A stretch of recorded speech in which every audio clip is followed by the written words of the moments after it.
Outlet Liquor is your place to buy a case. Stock up and save when you shop the lowest prices available every day at Outlet Liquor. You never have to wait for a sale. The more you buy, the more you save. Only at Outlet Liquor. What's your outlet?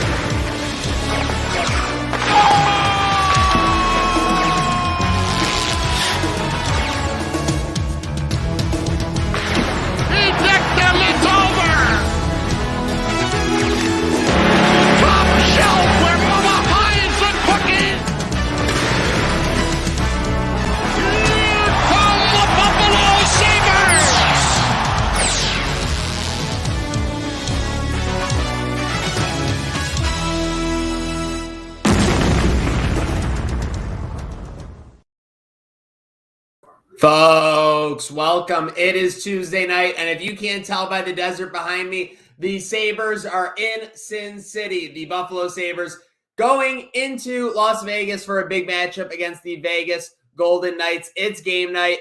It's the Crossing Swords pregame show, so let's get our crew in here. Of course, you know him, you love him, and sometimes you troll him in the comments. It's Dwayne. Dwayne, how are we feeling on game night? Pretty happy actually, because I think a lot of people were, terrified that this could be the game that Jack Eichel would debut for the Vegas Golden Knights. But we had Jesse Granger on Two Goalies One Mike yesterday, and he confirmed that that wasn't the case, that he hasn't even been cleared unless you're Sabres Buzz on Twitter. Guy hasn't even cleared to play, cleared for contact yet in practice, let alone play in an NHL hockey game. So, I mean, Vegas has gotten a lot more healthy over the last few weeks. They're a very dangerous hockey team, and this should be interesting, especially if Buffalo can play the way they did against the Avalanche the other night. They didn't play a bad game. They just lost to a much more talented team. So I'm actually looking forward to tonight. Hey, speaking of getting more dangerous over the last couple weeks, you could say that about our Sabres coverage, and it's part to this guy dominating with the articles on TrademarkSports.com. He's getting called up to the game day roster again. It's Gatesy 35. Gatesy, how are we doing tonight? I'm doing awesome. I'm really happy to be here. Kind of talk for the first time. Get out of the words. To show the people that you are ready for the moment. Hey, and guys, it's time for the moment. It is Knights versus Sabres. I got to tell you, I was looking up, the history between these two, because I remember a classic game that they've played in the past. I remember the Columbus Day game where Eichel scored a couple times against these Knights. And then I remembered a game that myself and Al went to, and it was right before the pandemic happened. It was actually in late February, March of 2020. And Vegas Knights obviously won that one, but that's their first matchup. Since then, Vegas, a minus 475 favorite tonight. Kind of absurd considering that, Craig Anderson has been playing pretty well for this team. Yeah, Craig Anderson. I don't think, for about 48 hours there, we weren't sure who the starting goaltender for the Buffalo Sabres was. We knew Craig Anderson was slated to be the backup, but, that was kind of, we don't have another option. We have to have him be the backup because we didn't have any other available goaltenders, and kind of forced into the starting role, and he played very well, made 27 saves. Dustin Tokarski as the backup played well enough against Colorado in a losing effort. Colorado's a very dangerous, high-scoring hockey team. Nazem Kadri on an MVP pace right now, surprisingly. So 2 games where I'm, obviously you win one, you lose one, but, they didn't play bad. No, I kind of agree with that. It's kind of been the way of this team this year. You never really know what you're going to get, but this past week, I feel like with all the adversity, they've somehow really powered through, and they've given effort on the ice, which has been nice to see. Seriously, and yeah, that's been the theme of a couple of your pieces, Gatesy. It's been, very close losses with these Sabres. A lot of the time, sadly, hate to say it, the team's coming back in the second and third period against them. And you've been getting scoring from your young core, or at least the core that you're paying money to in the form of Jeff Skinner. So it's not all, I guess, raining cats and dogs as far as the Sabres are concerned. With that said, and I got to say this before we get into this game, and we got to talk about this because it was the first time we've really seen him blow his gasket. How about Granato on Saturday night? Or on Sunday night, I'm sorry. Yeah, Donnie Meatballs. Are we talking about the challenge, the goal challenge against Colorado? Oh yeah. Yeah, I mean, I think if you're in a different position on the season where maybe every point matters and you're trying to contend for, maybe he doesn't make that challenge. Maybe it was a much more talented hockey team. He doesn't make that challenge, but you see the disparity in talent, the level of talent between Buffalo and Colorado. And he thought maybe to himself, you know what? I think it looked like it went off his glove. It looks like that should be a glove pass. He seemed pretty passionate even after they called it no goal, that he was convinced that, his team was convinced that it was a glove pass. So, I mean, I'm not going to fault the guy for trying, but, looking back at the replay, it wasn't really, for me at least, conclusive enough to consider a challenge. And it ended up being did they end up scoring on that power play? They did indeed. I believe so, yeah. So it hurt him a lot, but I can't fault the guy for trying against such a high-powered team. Trying to negate a goal, keep yourselves in that game. I think that goal made it 2-1 before they went and scored on the power play. So I can't hate the guy for that, but I think if the situations are different and the talent level isn't just so night and day, maybe he doesn't make that call. I love that call though by Granato. We're at this point in the season, things are probably not going the way the players would like, but if your coach is going to do all he can for you and show some emotion and really just care at this point, it's got to feel somewhat good because we're at game 44, 45, and the past 3 months, I mean, have probably been less than ideal. You need something to kind of spark your team. It's really been every which way for the Sabres. When they're playing well, they're not getting good goaltending. On those rare nights when they would get good goaltending, they weren't really good scoring. For that last 2 to 3 month stretch, obviously recently, it feels like they're playing a little bit better, and that's what I want to talk with you guys about here. I was pulling up the game day stats. So you got the Sabres just about 10 games under 500, 14, 23, and 7. Got the Knights 10 games above 500, 26, 16, and 3. But look at these numbers their last 10, and I know it's a lot, so forgive me for the screen, Bob, but 4-4-2 versus 4-5-1. They're both at about 2.5 goals a game while giving up a bunch. Obviously, the Sabres are giving up a little bit more at 3.2, but similar save percentages for the Sabres. So it's almost like we're going to be seeing the same team. The only difference is one team has an electric atmosphere behind them tonight in the form of the Vegas Golden Knights. Have either of you gents been there? I mean, I don't mean to put you on the spot. I wish. No, I have not been there. Oh my God, it is crazy. I would definitely love to get to a game in Vegas or just go to Las Vegas in general. But I mean, just to see, I mean, I think if you're gonna go to a game at least right now, I think going to a Sabres game in Vegas, that's probably not going to be as inexpensive a ticket. So the NFL is always tonight, Alex Tuck's return. Maybe it is. Another thing too. Alex Tucky is returning to Vegas for the first time since the Jack Eichel trade. Yeah, Tuck has been solid. Krebs has been amazing too, Gatesy, especially recently. I mean, those two, I feel like when Krebs got the call-up, it was kind of wishy-washy. It felt more of like a COVID call-up. And then he just kind of stuck around. He makes great plays, especially away from the score sheet that I really didn't get noticed until more recently that he's putting up points. But it's been really awesome to see him succeed away from Quinn and Peterka in the AHL because I feel like an earlier article I put out, there's a lot of backlash from Sabres fans saying he's getting carried by Quinn, Peterka, and that they were doing well before he got there, and he's kind of proving at the NHL level now that he can really do it. Yeah, he, one of the things I think, and Jesse Granger mentioned it too about Peyton Krebs was, does he have all the intangibles to be an NHL hockey player? The hands, the shot, the finishing ability. That really came into question, in Vegas when he did play in the NHL.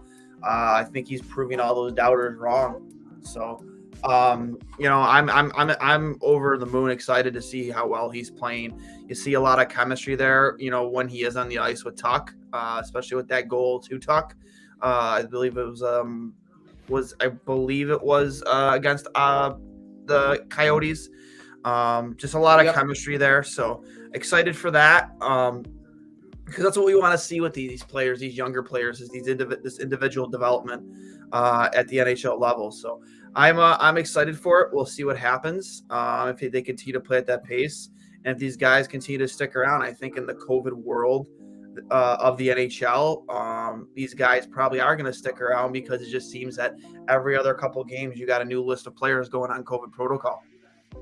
Folks, we're rolling along here on the Crossing Swords, 2 goalies, 1 mic pregame show here. Sabres, Golden Knights, ESPN Plus or ESPN Plus. I had to put this on because I know we were all super excited about the NHL returning to ESPN, but a game like tonight feels like it kind of just goes down like a portal to nowhere unless you have ESPN Plus on one of your screens. So it's a weird feeling. Obviously, I'm super excited to have Steve Levy, Bucci Main, the NHL theme on ESPN, and the expanded coverage, obviously. You can tell when they actually talk about the NHL on SportsCenter, makes it a much better SportsCenter for sure. But what are your guys' vibes on ESPN Plus so far and the overall, impact it's having on the NHL broadcast sphere? I know this could be its own 30-minute episode, but just wanted to touch on your vibes with, seeing how it's coming up tonight.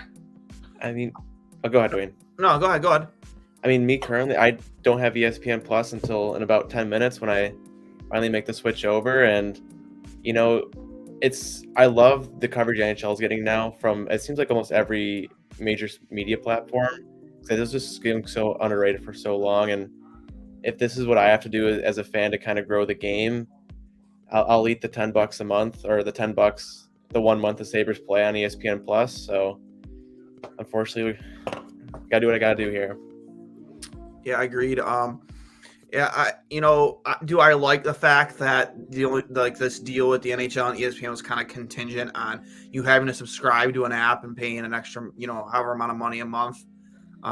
No, I'm not happy about that, but I spent it and I've enjoyed the coverage a lot. And there's a lot of extra perks that come with it if you're just an avid hockey fan, not just an NHL fan. You can watch a lot of college hockey on there and whatnot too. So I've enjoyed that. I love Bucci. The guy's awesome. I think he's great for the game. He's integral into growing when it comes to growing the game. I know we mentioned it in the group chat earlier, the days of him, Ferraro, and Darren Pang calling games originally on ESPN. I used to love those announced teams. Much better than guys like Mike Milbury, that's for sure. But I've enjoyed it. I can't wait to have Bucci on just to get more of an in-depth look on what it's like, NHL returning to ESPN and what it's been like for them covering it. Seriously, and I couldn't agree more with Brooke here. Tuning in on YouTube. Amherst are very promising as long as front office is actually patient Sabres are bright future. It's going to be tough for the Sabres to be patient. There's been so much losing for so long. It's almost like if you don't make the Sabres next year, it's going to be playoffs next season. It's going to be very tough to convince, everyone to stay with everyone, because that'll be 2 seasons for Granato at that point and 3 seasons for Kevin Adams as general manager. But we got about 10 minutes till puck drop, and that means it's time to get serious. All right, who do we got? Wild card player for tonight for the Sabres from both of you. For me, I'm gonna go with the team's all-star and Rasmus Dahlin. I think that on the big stage on ESPN Plus, I think he's gonna really showcase his skills tonight against a team full of highly skilled players that's getting healthier by the week. So I'm gonna say Rasmus Dahlin gets Buffalo on the board first tonight. I love that. I'm going to go quite wild card here. I've loved how this guy's played recently. He hasn't got a ton of love, but Anders Bjork is someone who's just always close to doing something really nice every game. Maybe tonight, ESPN Plus, he's a primetime player. We don't know that, but maybe tonight's the night. Okay, very interesting. I'm going to keep my eye on Krebs. I think he wants to make some noise against his former team. He's been hot lately. I think he finds the score sheet again. And with that said, let's get predictions. Oop, took us out of our 3 thing. Gatesy, let's start with you and then get to him. What's we got for a final score tonight in the desert? Can the Sabres pull a plus 350 upset? Yeah, I think tonight's the night. The past week, they've kind of been building on it. Anderson's in net. Kind of revenge game for Tuck and Krebs. Or one of them scoring tonight. I'm going to give you I'm going to 4-2 Sabres win. I'm not sure about a Sabres win, but I'll give them a shootout loss. With Tuck and Rasmus Dahlin get on the board, maybe an assist goes to Peyton Krebs. But yeah, I think Buffalo's going to play them really tough, going to grind out a game, get it to overtime, and then hopefully get it to a shootout where it could be either a won or lost. But definitely, I think you're going to see either Peyton Krebs or Alex Tucken on the board tonight. So I'm going to say 3-2. You know, I'm going to change it. 3-2 Buffalo Sabres win in a shootout. Wow, you both flip it last second.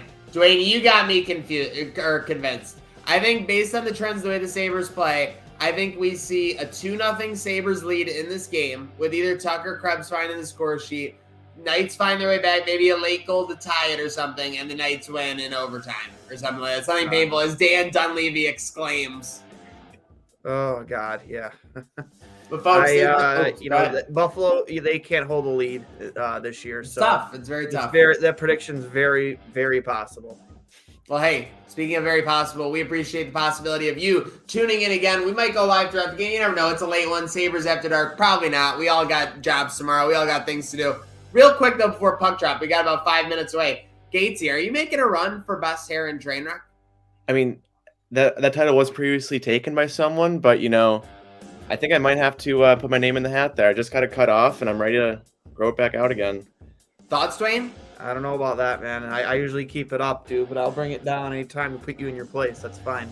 Oh, my goodness. Most people don't even know that my hair is down to my nipples now, but I keep it up most of the time. Oh, my goodness gracious, folks. A little bit of a TMI, but hey, you know what's not TMI is when you're looking for the place to buy a case, you know the spot to go. Outlet Liquor is your place to buy a case. Stock up and save when you shop the lowest prices available every day at Outlet Liquor. You never have to wait for a sale. The more you buy, the more you save. Only at Outlet Liquor. What's your outlet?